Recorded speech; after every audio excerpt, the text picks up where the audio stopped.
السلام علیکم سر۔ سر یہ پچھلے ہم دیکھ رہے ہیں کہ پچھلے 2 مہینوں سے وہ ایک وبا پھیلی ہوئی ہے سارے پاکستان میں۔ تو سر جو لوگ آتے ہیں او پی ڈی میں ہم نے دیکھا ہے رش بھی بہت زیادہ ہے، اور زیادہ تک پیشنٹ جو ہے وہ خشک کانسی، اس کے ساتھ فلو بھی ہے، اور وہ او پی ڈی بھی معمول سے زیادہ ہے سر۔ تو سر آپ کا ان کے بارے میں کیا حال ہے؟ کیا یہ کووڈ کی ایک دوسری ویریئنٹ ہے یا کوئی فلو وغیرہ ہے؟ سر اس کے متعلق تھوڑی سی وہ یہ بہت انفارمیشن اچھا دے دیں سوال سر۔ ہے۔ میرا نام ڈاکٹر رضا ہے اور میں حیدرآباد میڈیکل کمپلیکس میں کام کرتا ہوں سینٹ وارڈ میں۔ بیسیکلی صرف پاکستان میں نہیں ہے، یہ تقریباً ساری دنیا میں ہے، اور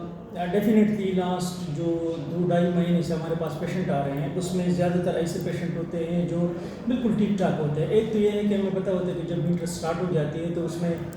ہمارے پاس جو ارلی سی او پی ڈی یا استما کے پیشنٹ ہوتے ہیں، دما کے جو مریض یا الرجی کے ہوتے ہیں، ان کو زیادہ آنا شروع ہو جاتے ہیں۔ لیکن اس دفعہ ایسے مریض ہوتے ہیں جس نے ویکسین لگائی ہوتی ہے، پہلے سے اس کو کوئی سینے کا مسئلہ نہیں ہوتا ہے، اس کے باوجود وہ آتے ہیں اور ٹپیکلی الرجک سائن سمٹم اس کو ہوتے ہیں، سی او پی ڈی یا استما والا سائن سمٹم ہوتے ہیں۔ اس کو بخار ہوتا ہے، ساتھ میں تھروٹ انفیکشن ہوتے ہیں، اور کسی کا سانس بھی پھولتا ہے، سینے سے بہت زیادہ آوازیں بھی آتی ہیں۔ تو اس میں ابھی جو ریسرچ جو ایپیڈیمیولوجیکل ہمارے پاس سرویز آ رہی ہیں، اس میں اس کے میکینزم کچھ اس طرح وہ بیان کر رہے ہیں کہ اس میں ہمارے پاس تقریباً 3 قسم کے وائرس اس میں انوالو ہیں۔ پہلے یہ ہوتا تھا کہ انفلوئنزا کے وائرس اس میں زیادہ ہوتے تھے، ریسپریٹری سنسیشن وائرس اس میں زیادہ ہوتے تھے۔ اب یہ ہے کہ کووڈ کے وائرس، لیکن چونکہ ہم نے بہت میسیو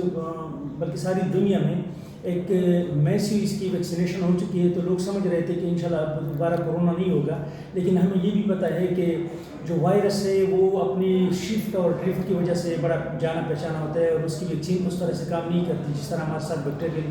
انفیکشن میں کام کرتی ہے۔ تو ابھی جو نیو وائرس ہے وہ اومیکران، جو ہمارے پاس پہلے تھا کووڈ کا ایک ویریئنٹ، اس میں اندر ایک اور نیوٹریشن ہے جس کو JN1 کہتے ہیں۔ JN1 اب اس کی اچھی خاصیت یہ ہے کہ یہ اس کے پیشنٹ زیادہ تر ARDS وغیرہ جو سیویئر نمونیا ہوتا تھا، جس کو ہم پیشنٹ ایڈمٹ کرتے تھے، اس کے ساتھ اس کو آکسیجن سٹارٹ کرتے تھے یا پھر سی پی ایف ماسک وغیرہ اس پہ لگاتے تھے، وینٹیلیٹر پہ پیشنٹ کو شفٹ کرتے تھے، وہ اس کے ساتھ نہیں ہوتے۔ لیکن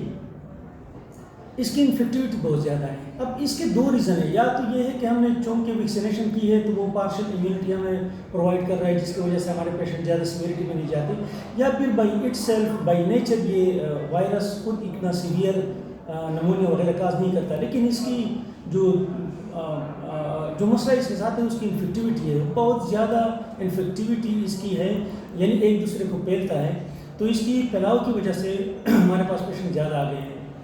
اس کے علاوہ کچھ پیشنٹ ہمارے پاس کمپلین کرتے ہیں کہ ہم نے تو فلو شاٹ بھی لگائے تھے، یعنی ویکسین لگائی تھی، اس کے باوجود بھی ہمیں ہو رہا تھا۔ تو شاید وہ فلو شاٹ اس کو انفلوئنزا ویکسین کی وجہ سے تو بچائیں، لیکن ریسپریٹری سنسیشن وائرس اور کووڈ کی جو نئی ویرینٹ ہے اسے تو وہ نہیں بچائے گا، تو اس کو وہ انفیکشن ہو سکتے ہیں۔ اب اس کے لیے ایک فینامنا جس کو کہتے ہیں ٹرپل ڈیمک، کہ ہمارے پاس اس میں 3 چیزیں انوالو ہیں، ایک تو کورونا وائرس ہے، ایک ریسپریٹری سنسیشن وائرس ہے، اور ایک ہمارے پاس انفلوئنزا وائرس ہے۔ تو اب پریکاشن اس کے اسی طرح ہی ہے، آپ نے ماسک پہننا ہے، ڈسٹینس رکھنا ہے، 6 فٹ کا فاصلہ رکھنا ہے۔ اگر گھر میں کسی کو مسئلہ ہے تو کوشش کرے کہ وہ زیادہ سے زیادہ اپنے آپ کو آئسولیٹ رکھے، زیادہ سے زیادہ پانی پیے،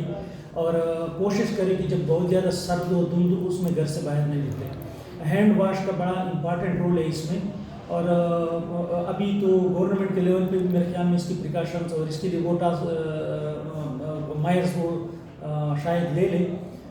جس کے احتیاطی تدابیر میں، اور احتیاطی تدابیر کے علاوہ شاید ابھی وہ ٹیسٹ وغیرہ بھی اسٹارٹ کر دے، تاکہ ہمیں پھر پراپرلی پتہ چلے کہ ہمارے پاس جو مین مسئلہ ہے وہ کس چیز کا ہے۔ اس کا ہے سر ایک دوسرا کوشچن، اس کا ویکسین، آپ نے ویکسین کا ذکر کیا، لیکن وہ فلو والا تو وائرس دوسرا ریسپائریٹری سنسیشیل کووڈ بھی ہو سکتا ہے، اور چونکہ ماس ویکسینیشن ہوئی ہے اس وجہ سے یہ ابھی جو پینڈیمک ہے